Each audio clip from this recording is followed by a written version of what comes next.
كلهم أجمعون إلا إبليس استكبر وكان من الكافرين. قال يا إبليس ما منعك أن تسجد لما خلقت بيدي؟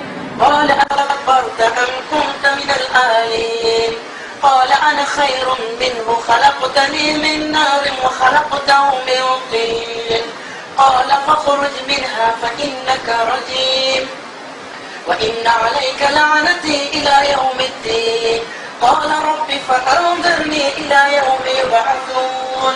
قال فإنك من المنظرين إلى يوم الوقت المعلوم.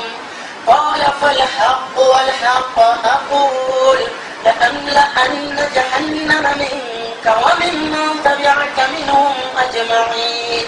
قل ما أسألكم عليه من أجر وما أنا من المتكلفين إن هو إلا ذكر للعالمين ولتعلمن نبأه بعد حين.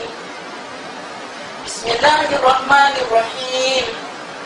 يا أيها النبي لم تحرم ما أحل الله لك تبتغي مرضات أزواجك والله غفور رحيم. قد فرض الله لكم تحلة أيمانكم والله مولاكم وهو العليم الحكيم.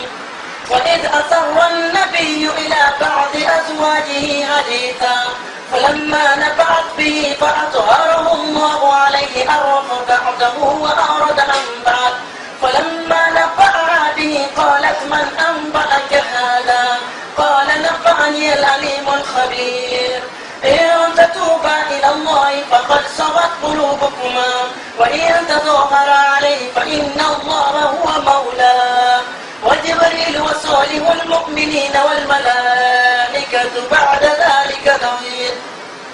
عسى ربه إن طلقكن أن يبدله خيرا أزواجا خيرا منكن مسلمات مؤمنات قانتات تائبات عابدات